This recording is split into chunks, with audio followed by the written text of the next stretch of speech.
खुदावंद के ज़िंदा कलाम में से एहबार की किताब उसका 25वां बाब आयत 20वीं ता 38वीं। और अगर तुमको ख्याल हो कि हम 7वें बरस क्या खाएंगे, क्योंकि देखो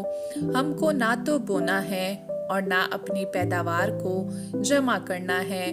तो मैं छठे ही बरस ऐसी बरकत तुम पर नाजिल करूँगा कि 3 साल के लिए काफ़ी गल्ला पैदा हो जाएगा। और 8वें बरस फिर जोतना, बोना और पिछला गल्ला खाते रहना, बल्कि जब तक 9वें साल के बोए हुए की फसल ना काट लो, उस वक्त तक वही पिछला गल्ला खाते रहोगे। और ज़मीन हमेशा के लिए बेची ना जाए, क्योंकि ज़मीन मेरी है और तुम मेरे मुसाफिर और मेहमान हो, बल्कि तुम अपनी मलकियत के मुल्क में हर जगह ज़मीन को छुड़ा लेने देना। और अगर तुम्हारा भाई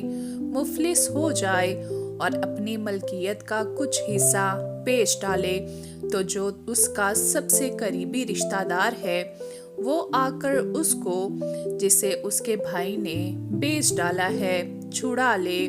और अगर उस आदमी का कोई ना हो जो उसे छुड़ाए और वो खुद मालदार हो जाए और उसके छुड़ाने के लिए उसके पास काफ़ी हो,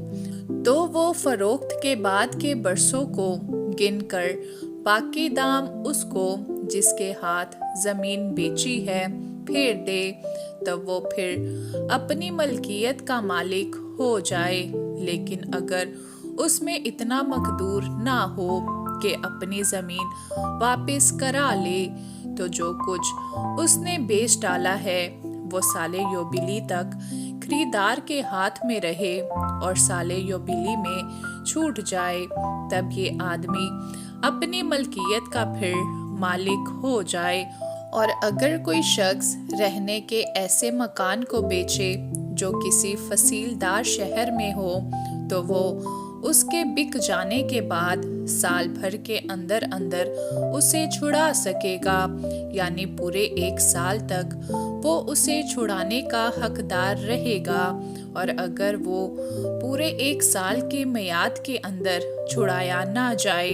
तो उस फसीलदार शहर के मकान पर खरीदार का नस्ल दर नस्ल दायमी कब्जा हो जाए और वो साले योबिली में भी ना छूटे। लेकिन जिन देहात के गिर्द कोई फसील नहीं, उनके मकानों का हिसाब मुल्क के खेतों की तरह होगा, वो छुड़ाए भी जा सकेंगे और साले योबिली में वो छूट भी जाएंगे। तो भी लावियों के जो शहर हैं, लावी अपनी मलकियत के शहरों के मकानों को चाहे किसी वक्त छुड़ा लें, और अगर कोई दूसरा लावी उनको छुड़ा ले, तो वो मकान जो बेचा गया और उसकी मलकियत का शहर दोनों साले योबिली में छूट जाएं, क्योंकि जो मकान लावियों के शहरों में है वही बनी इस्राइल के दरमियान लावियों की मलकियत हैं, पर उनके शहरों की नवाही के खेत नहीं बिक सकते, क्योंकि वो उनकी दायमी मलकियत है। और अगर तेरा कोई भाई मुफलिस हो जाए और वो तेरे सामने तंग दस्त हो, तो उसे संभालना, वो परदेसी और मुसाफिर की तरह तेरे साथ रहे, तो उससे सूद या नफ़ा मत लेना, बल्कि अपने खुदा का खौफ रखना, ताकि तेरा भाई तेरे साथ जिंदगी बसर कर सके।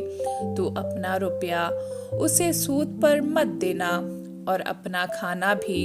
उसे नफ़ा के ख्याल से ना देना। मैं खुदावंद तुम्हारा खुदा हूँ, जो तुमको इसीलिए मुल्क मिस्र से निकाल कर लाया कि मुल्क कनान तुमको दूँ और तुम्हारा खुदा ठहरूं। आमीन।